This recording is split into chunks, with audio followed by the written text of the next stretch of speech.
Aí complica a Vai situação. asfixiar. 11h35, inflação, dólar fortalecido, juros altos e mais taxas para empresas e produtos importados. Os olhos de todo mundo estão voltados aos Estados Unidos para o resultado da eleição para a presidência do país que comanda a maior economia do mundo. Sobre os impactos da eleição americana no mercado brasileiro, nós conversamos com o especialista em relações internacionais, o professor Emilson Garcia, o qual já dou meu bom dia e seja bem-vindo ao Jornal Manaíra. Bom dia, Marcos, Cláudia, toda a audiência qualificada da Manaíra FM. Estamos à disposição para ressaltar essa que é o assunto do dia e, evidentemente, é o evento mais importante de 2024. Donald Trump e Kamala Harris estão aí numa disputa praticamente voto a voto, né? É parecido com o fenômeno que se deu aqui no Brasil entre Lula e Bolsonaro? Muito parecido. A polarização ideológico-partidária é um fenômeno mundo afora que se calcificou nos últimos 15 anos indiscutivelmente. Então você tem países como na Europa, como na Alemanha, como na França, como em Portugal.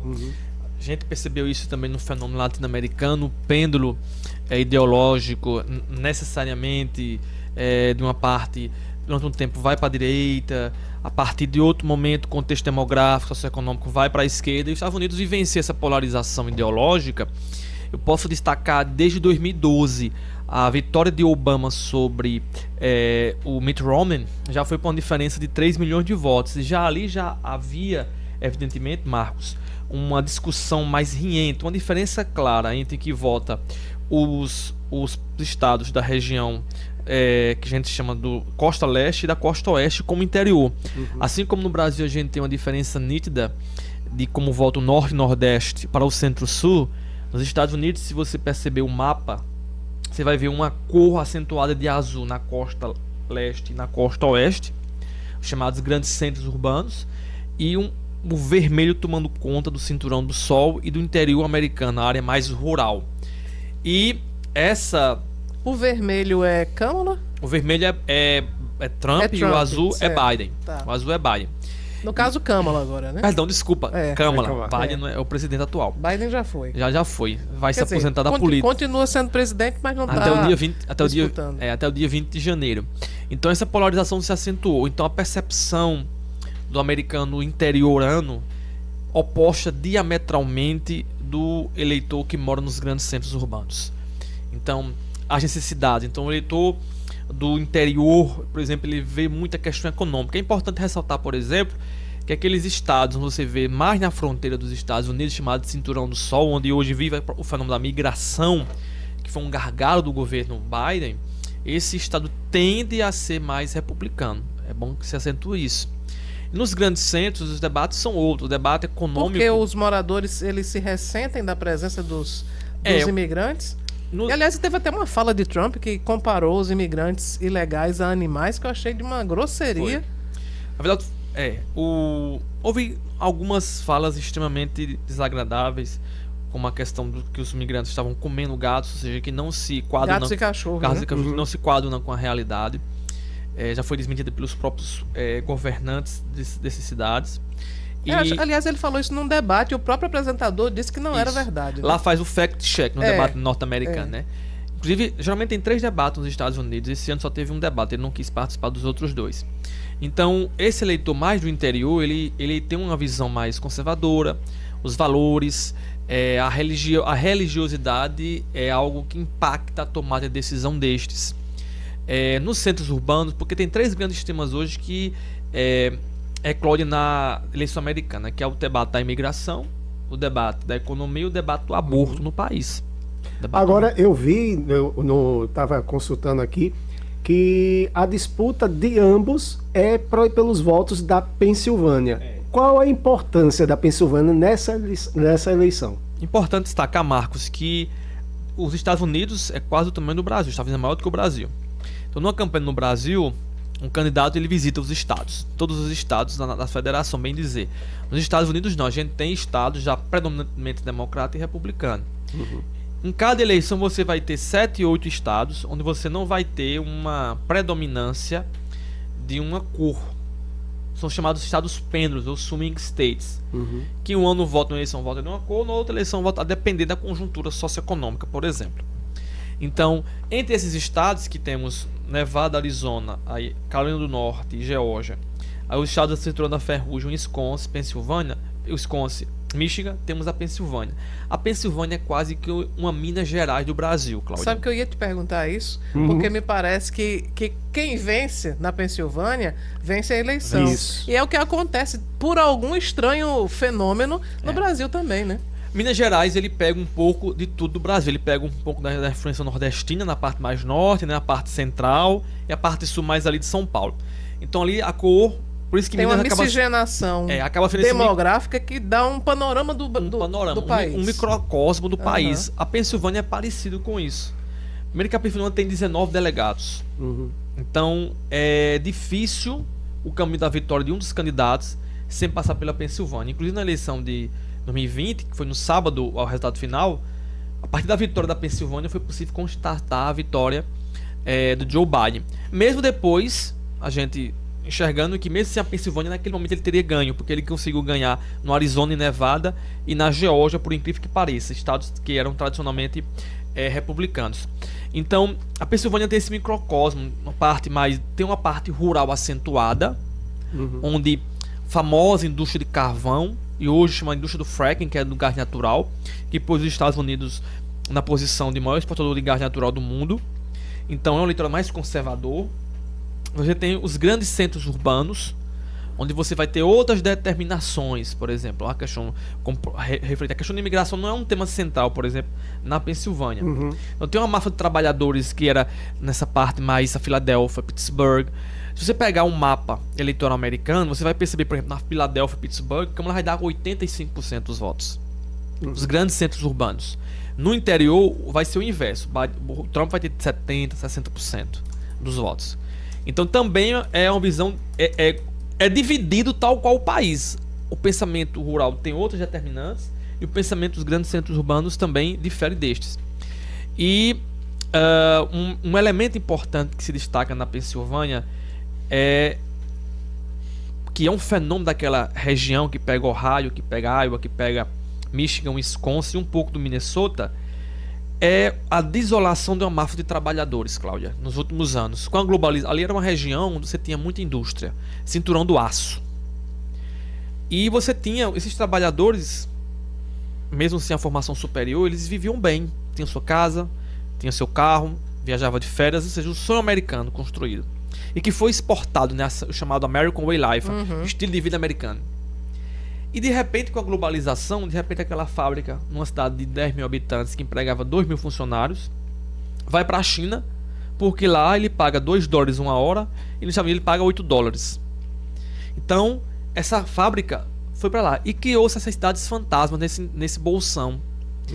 E, consequentemente, a desolação de muitos trabalhadores. Um senhor de 50 anos, trabalhou 25 anos numa fábrica, como é que ele vai ser abarcado no mercado de trabalho agora tecnológico, na inteligência artificial? Que, aliás, aí talvez explique, né, a questão da antipatia crescente aos imigrantes, porque esses cidadãos, eles acabam disputando as vagas de emprego com os imigrantes, porque agora eles estão aceitando receber menos. Então aquele subemprego que existia antes, reservado para os imigrantes ilegais, agora está sendo disputado até pelos americanos nativos, né? Exatamente.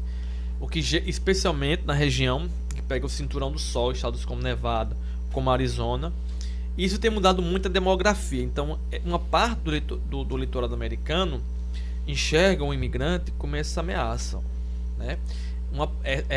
Isso é ressoado, que não se tem dados na realidade. Por exemplo, Trump anuncia que a violência americana, a violência se acentuou nos grandes centros devido à imigração. Isso não tem dados, né? Isso não tem dados concretos de pesquisa.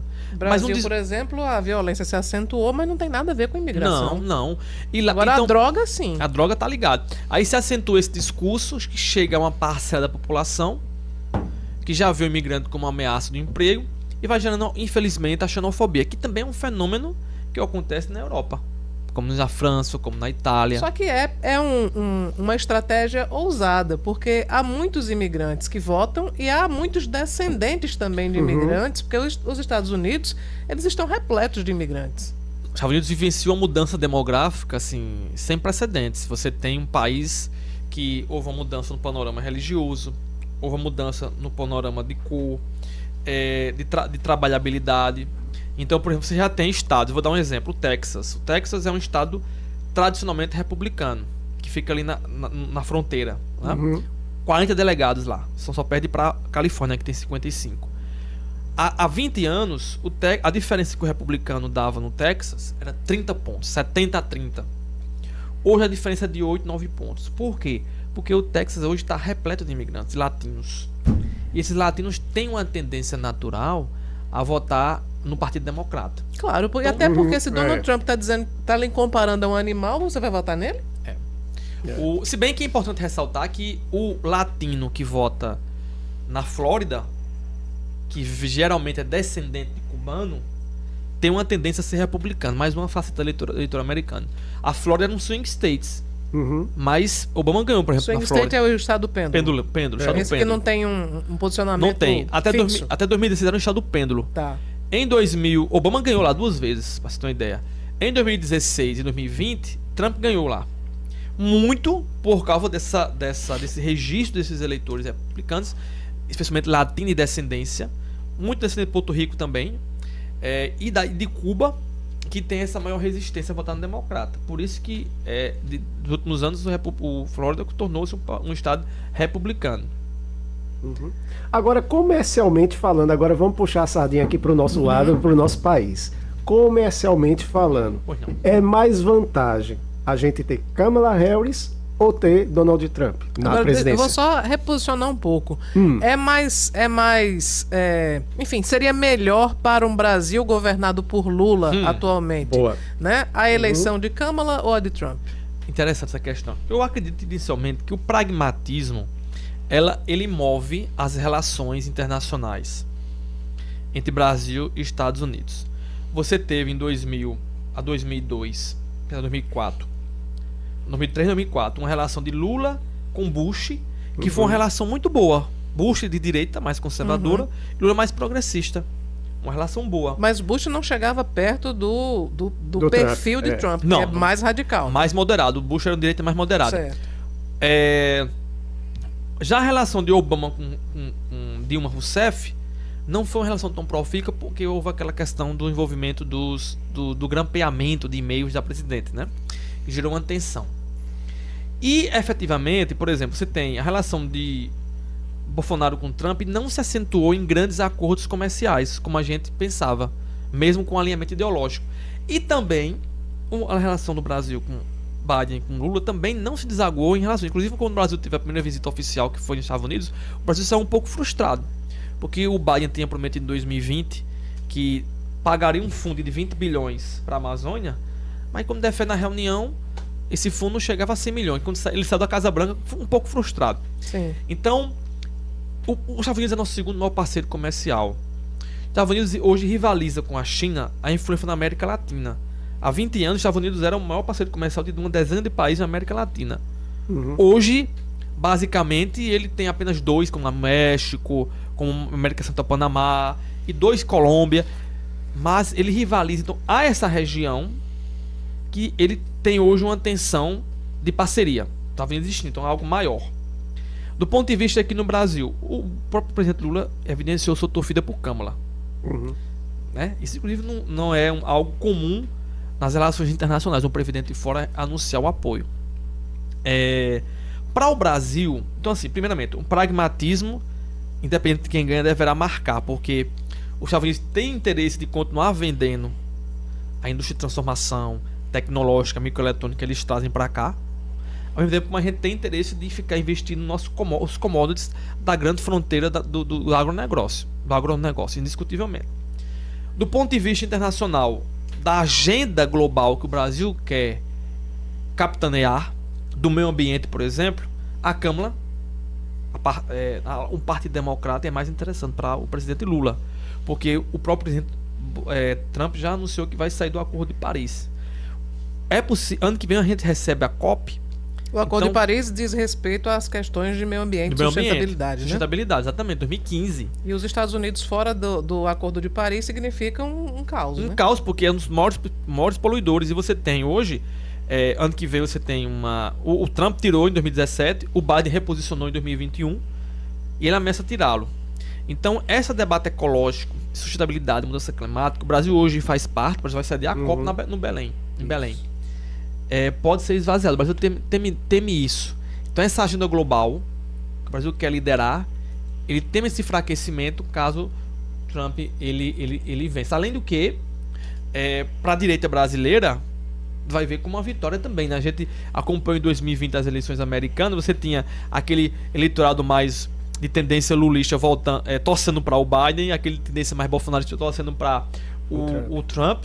O que se acentua novamente hoje, né? Ou seja, uma eleição de Trump não deixa de ser histórica pelo todo o processo que ele passou de condenação, de vários problemas na justiça. Várias acusações que foram comprovadas de fake news. E também. E aí tem um componente histórico, né, para ser analisado também, que de maneira pragmática, Kamala Harris pode se tornar, ela tem essa possibilidade de se tornar a primeira mulher presidente dos Estados Unidos. Tem um peso também no cenário, né? Não tenha dúvida disso. Não é à toa que ela tem uma liderança hoje de 16 pontos entre o eleitorado feminino. E recentemente, uma nova pesquisa, houve um crescimento dela, a pesquisa do Fiverr 38, que ela cresceu entre o eleitorado das mulheres mais velhas, que esse eleitorado é tradicionalmente republicano. Ela está hoje liderando nesse eleitorado. O que pode ter causado, por exemplo, uma mudança demográfica lá em Iowa. Por exemplo, recentemente essa pesquisa saiu ontem, que é um estado tradicionalmente republicano. Não deixa de ser histórico. Os Estados Unidos é ainda a única grande democracia da América Latina que não teve uma presidente mulher.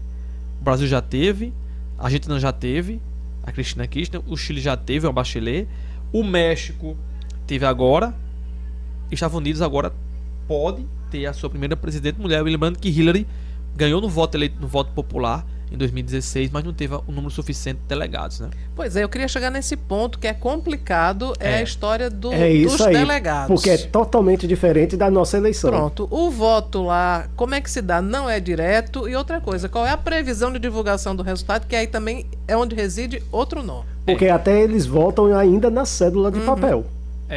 O eleitorado, você tem que entender o colégio eleitoral, que são 538. Cada estado tem o número de delegados de acordo com a população. Por exemplo, a Califórnia tem 55, Texas 40, Flórida tem 28, Nova York 27, Pensilvânia 19. Então, de acordo com a população. Então, o vencedor ganha todos os votos daquele estado, seja ganhando com ampla margem ou ganhando com um voto. O vencedor ganha tudo. A diferença só é nos estados de Maine e de Nebraska, onde você, numa regra estadual, os delegados são divididos, né? Só nesses dois estados. Olha como é complicado. São proporcionais. Proporcional. Tá. Então, o número mágico, 270. Chegou a 270, é eleito presidente dos Estados Unidos. Sem dúvida nenhuma. Porque chegar a 538 é o número mágico. 270. Então, nos últimos anos, é bom ressaltar essa questão, houve até uma margem. E você tem uma margem mais acirrada no número do voto para a população, mas tem uma margem mais alargada no voto do colégio eleitoral. Eles se reúnem no dia 11 de janeiro para validar a vitória no Congresso Nacional. Quem preside é até a vice-presidente do Senado, que é a presidente do Senado, que é a vice-presidente. Automaticamente nos Estados Unidos, quem é presidente do Senado é a vice-presidente. É o voto de Minerva lá no Senado, que são 50-50, 50 cadeiras. 100 cadeiras, perdão. E acontecem essas incongruências da eleição, como aconteceu em 2000, que Bush perdeu por 500 mil votos, mas ganhou no colégio eleitoral, e Trump, que perdeu por 3 milhões, mas ganhou no colégio eleitoral. É um sistema que foi desde faz uns 200 anos e que dificilmente vai ser mudado. Porque esse sistema foi criado para eles pensarem num sistema em que não deixasse que os grandes centros, maiores estados, tivessem peso maior sobre os pequenos estados. O poder de escolha. Por isso que posicionou esse delegado. Nos últimos, desde os últimos quase 300 anos de eleição, você tem aí 3 casos que ocorreu, só que 2 nos últimos, só nesse milênio, né? Nesse milênio. Então, isso gera essa apreensão. Cláudia perguntou, a votação. Hoje, provavelmente de madrugada, a gente, diferentemente de 2016, 2012, 2008, a gente não tem uma plena convicção que haverá uma decisão, porque tem quase 80 milhões de votos pelos Correios e antecipado. Então a votação é muito alta. Esses votos vão ser contados quando terminar o sistema eleitoral. Em 2020 demorou, por quê? Porque a Pensilvânia tem uma lei que diz, pode-se receber voto por correio até 3 dias depois da eleição. Então, o cidadão que mandou na terça-feira da eleição, e essa carta desse voto chega na quinta, esse voto vai ser contado. Como vai ser voto a voto, é possível identificar que na quarta-feira a gente não tem um resultado concreto, no meu entendimento. E é possível que o próprio Trump, que é o temor dos democratas, já externe vitória pela manhã da quarta-feira. Ele gere, isso é o medo do caos social, né? Já se declarar vencedor sem um resultado oficial, porque lá não tem um TSE. Cada estado faz sua eleição, cada estado tem uma composição eleitoral que vai fazer sua eleição. Não tem um TSE, que geralmente anuncia a vitória é a imprensa, a Associated Press. Mas então a gente pode imaginar o quê? Na quarta-feira o resultado? Como a Pensilvânia teve muito voto pelos Correios, e a depender da conjuntura, se por exemplo o Kamala ou o Trump não precisar da Pensilvânia, é provável que na quarta de madrugada a gente ainda não tenha um vencedor definido. Na quarta de madrugada. Aí o receio é esse de tensão, né? Alguém se declarar vencedor antes da hora e já começar aquela ameaça de contestação da eleição. Que o Trump já tem dito. Isso já tem referendado isso, né? Que pode ser que conteste a eleição. Você arrisca um palpite ou não dá pra arriscar? Olha, eu gosto sempre de arriscar um palpite, de coração. Agora, diferentemente de 2020, que eu acompanhei de perto, e você viu uma tendência, Cláudia, Marcos, em 2020, você viu uma tendência, porque você tinha pesquisas, por exemplo, que mostravam Biden à frente dos estados-chave, como Michigan, Wisconsin e Pensilvânia. Então, semana ele tava com 5 pontos, depois caía para 4, 3, mas aí voltava para 2, mas voltava para 3. Então, era uma instabilidade, mas ele mantinha-se na posição à frente. Diferentemente de agora. Você tinha a Câmara à frente a 5 pontos há uma semana na Pensilvânia, e agora tem um empate técnico, empate mesmo, 48 a 48. Aí você tem ainda 4% indeciso, que o eleitor de Trump disse que é o eleitor envergonhado. Aí esse estudo, né? Será que é o eleitor envergonhado de Trump? A gente sempre gosta de pregar isso, né? Que a chamada espiral do silêncio que a gente estuda na comunicação, que ocorreu em 2016 na Flórida e no Michigan. E a pesquisa não conseguiu captar isso. Não tem como a pesquisa captar esse voto desse extrato de 4% numa eleição que está pareada, de mudar de última hora. Isso é um ponto. Mas se eu fosse arriscar hoje, como eu gosto, eu apostaria de 100 cartas, eu apostaria 51 na Câmara. Por quê? Porque na reta final, assim como qualquer eleição, no Brasil a gente sabe disso, a máquina da estrutura econômica, ela faz uma diferença muito grande. Os democratas conseguiram quase 3 vezes mais verba de doação do que os republicanos. Só na Pensilvânia foram 300 milhões. Isso é importante para quê, Marcos?